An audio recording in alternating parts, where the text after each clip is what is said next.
Book number 6 is here. Let's get started.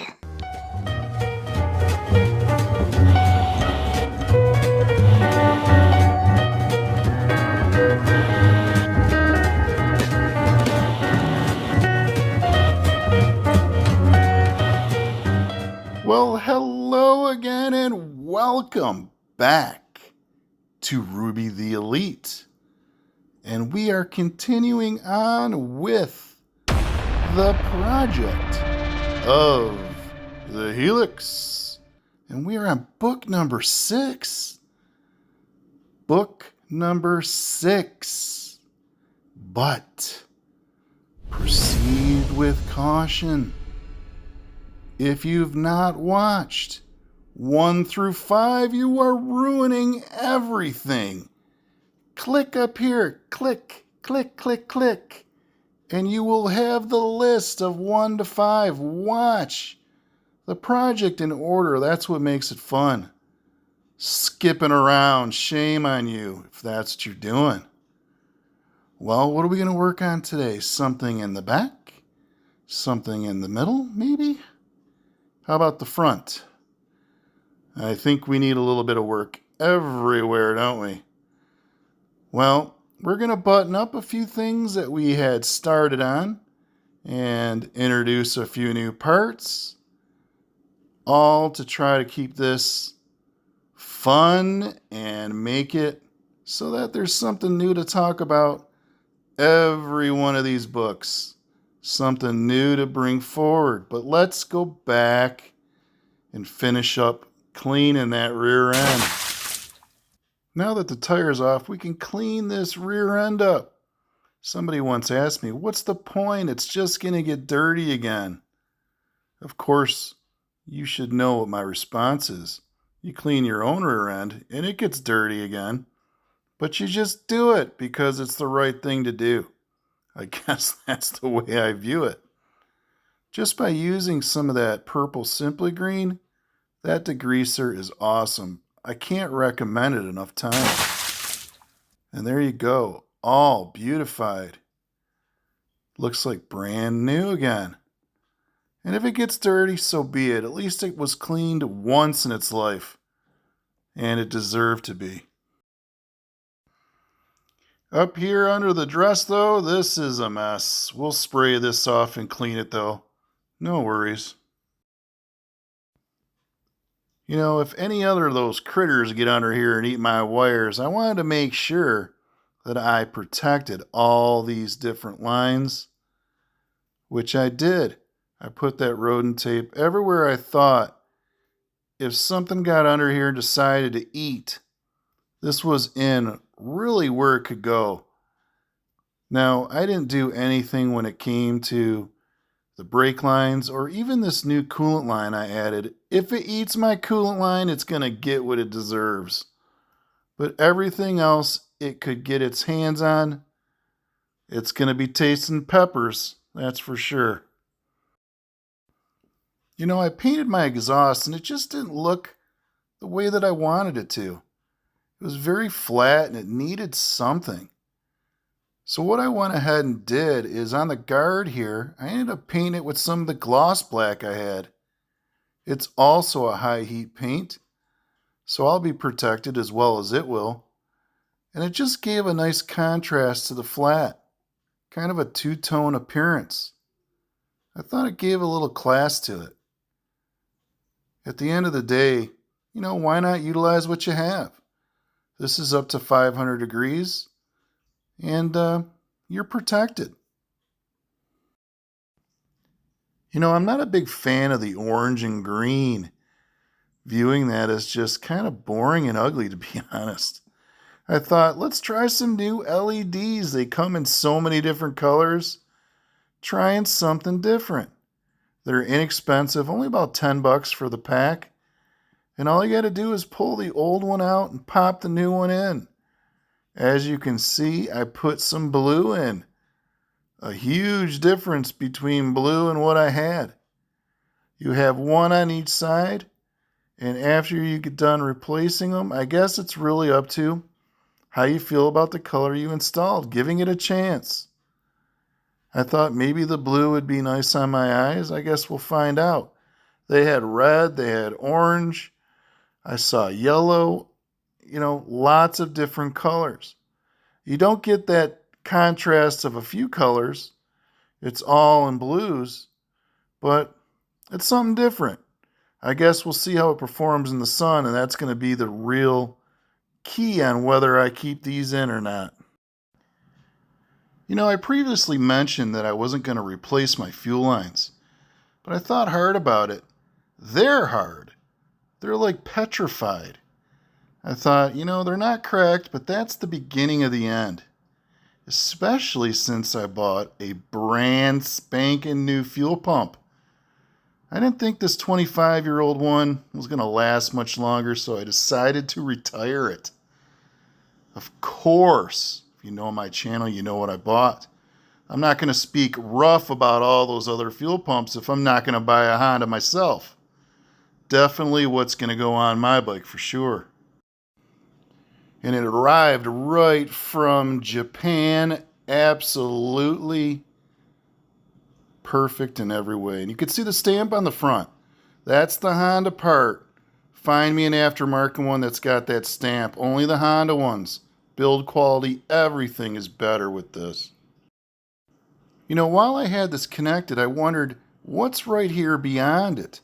What's this metal for? Well, it actually is for number 4 in the microfiche. It's for a fuel strainer cushion that holds the fuel filter in place. Well, the last owner decided to put this in instead of the Honda part and threw away the cushion. I went ahead and ordered it. It goes right there, holds this fuel filter in place, and it'll be here in a few days. And speaking of cushions, there's actually a cushion that also goes around your fuel pump. Once you go to remove it, you're going to have to put that cushion onto the new one.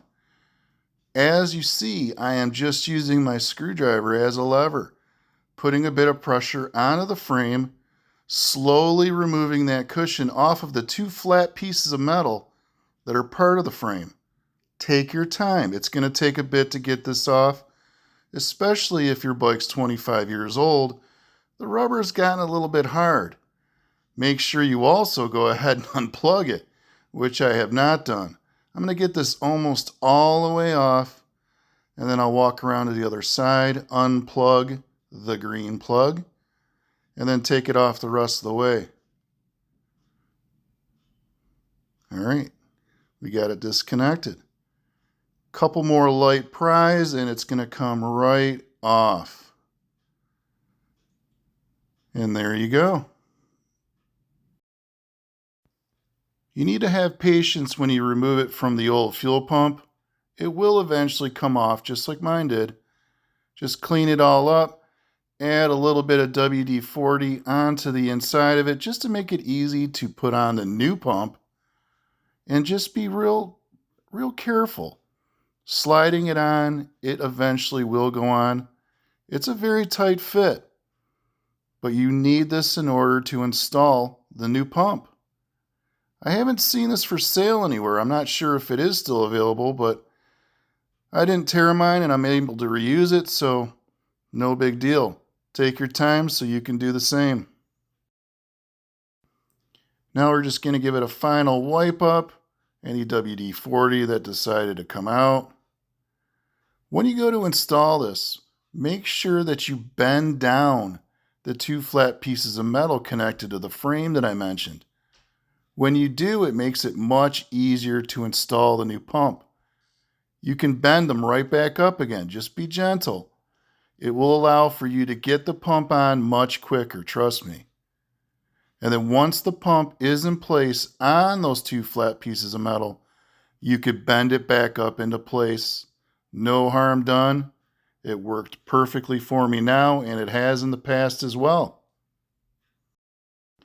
Now we need to take off the fuel lines off of the old pump. That way we can measure them against our brand new line. And as you can see, the old one is petrified. Here's a quick tip when you're going to put your fuel line clamps on. You see that one on the left? It's a bit smaller than the one on the right. That one on the right is what you would have to use if you put the clamp directly onto the fuel line. A lot of people do it this way. This is the wrong way to do it, because once you put this on, you have to use the larger clamp to get over that lip on the inlet. Instead, use the smaller clip, put it on the inlet, then push your hose on. Once your hose is completely pushed on, then you're not trying to use that clip to go over that inlet and your hose, just the hose. It will make for a nice, tight clamp.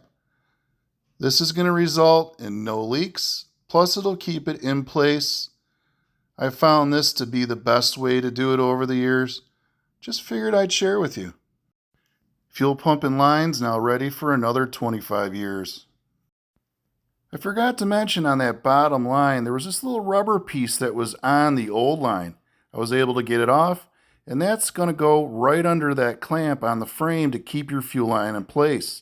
Also, this black sleeve goes over the fuel line. Again, able to reuse it because I purchased the correct size fuel line, 5.5 millimeters. Make sure that's what you buy when you want to replace yours. The drain plug for the gas and the oil, it's the same, and it also uses the same sealing washer. I did not have either one of the sealing washers. I had to buy them. That's the part number if you're interested. I also bought some new plugs. You'll see why in a second for one of them. When you open this up, I wanted to mention the reason I'm talking about this, and that is this is directional. This can only go on one way if you're not familiar. If you look at the sealing washer, you can see on this edge, it's rounded on the inner ring, rounded down. When you flip it over, it's perfectly flat. Make sure the flat portion is aimed towards your gas tank. This is obviously my gas tank plug. The other side is actually pointing down. So gas tank, and then that way, bolt. This is my old plug. You can see, rather than buying a new washer, he decided to add a rubber washer to it. This is exactly what not to do. And it leaked. That's how I found out that I had a drain bolt down there. Put the right part on. Make sure you replace it. This gas tank drain bolt, super important. Get used to removing it at the end of the season and putting a new washer on. Now, why would you remove it? Well, you want to get rid of that ethanol gas. That way you can go put some fresh non-ethanol gas in, maybe with a fuel stabilizer, and then it'll start in the spring. We've got a place called Buc-ee's here in Texas, and they sell non-ethanol gas, and I buy it every year and then fill my bikes up with some stabilizer and that gas, and then I don't have any issues. It's going to last a lot longer if you leave this nasty ethanol in your gas tank. Watch out in the spring because you ain't going to start your bike. No more stupid rubber washer. All set. Let's go ahead and reinstall our cleaned up airbox. We got our belt case band in. We'll go ahead and install that. The last one only lasted 25 years, Honda. Come on. Should have lasted 100.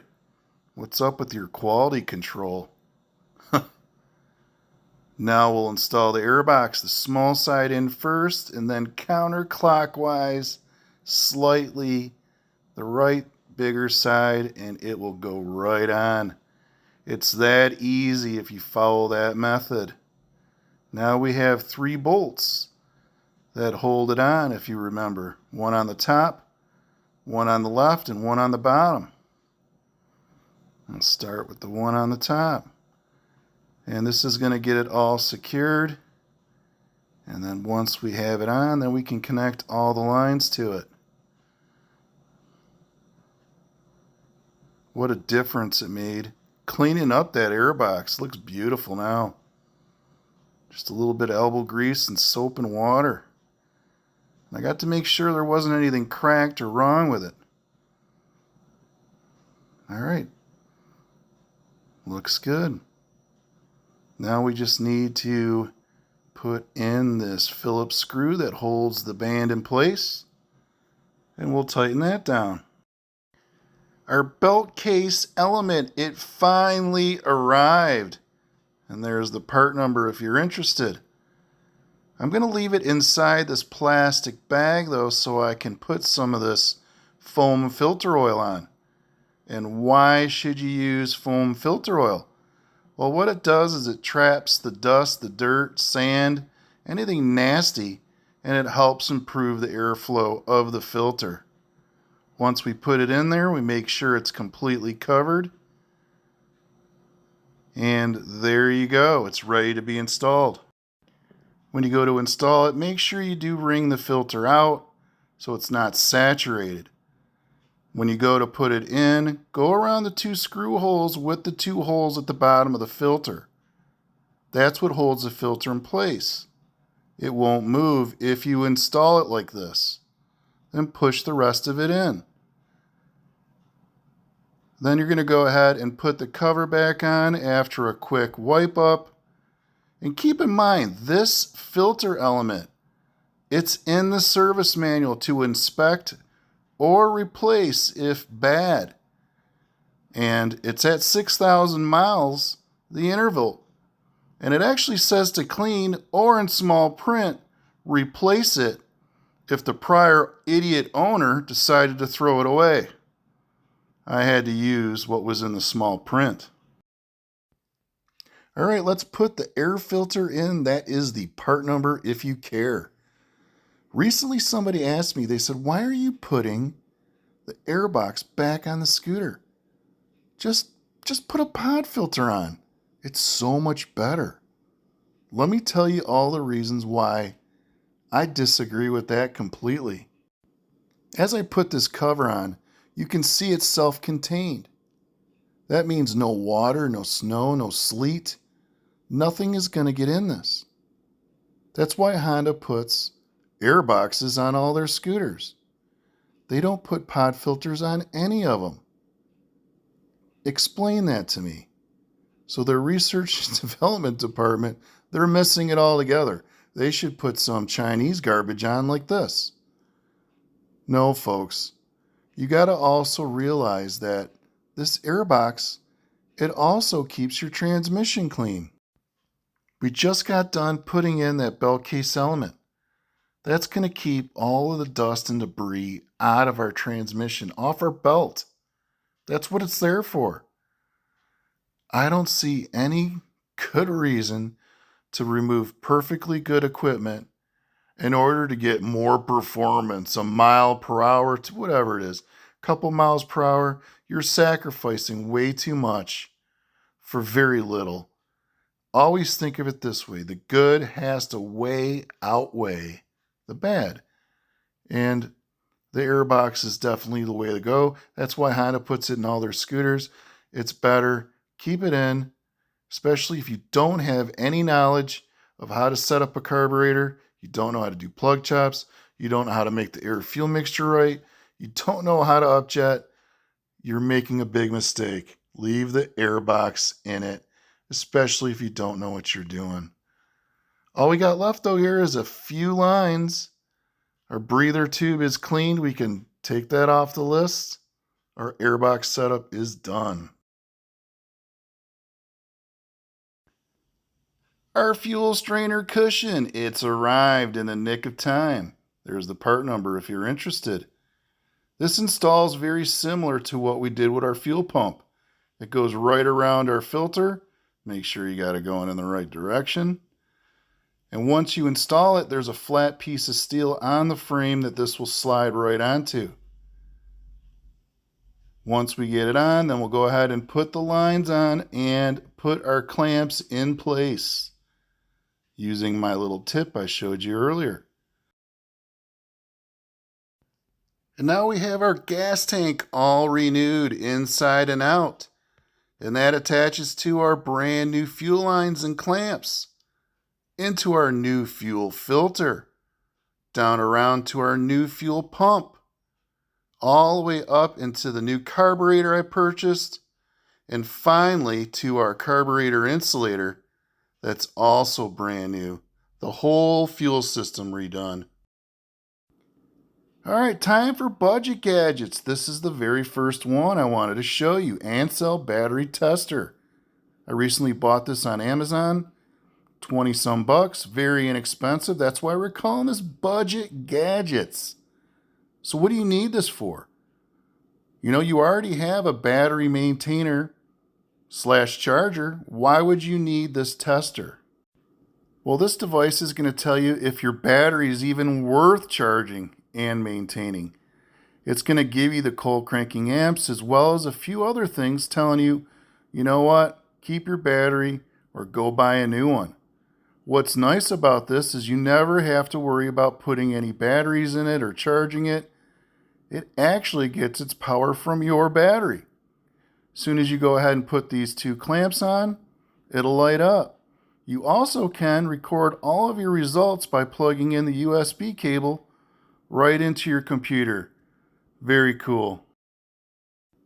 Think about having this device at the beginning of the season. You had your maintainer on that whole time, and then you go to ride the bike and you get stranded.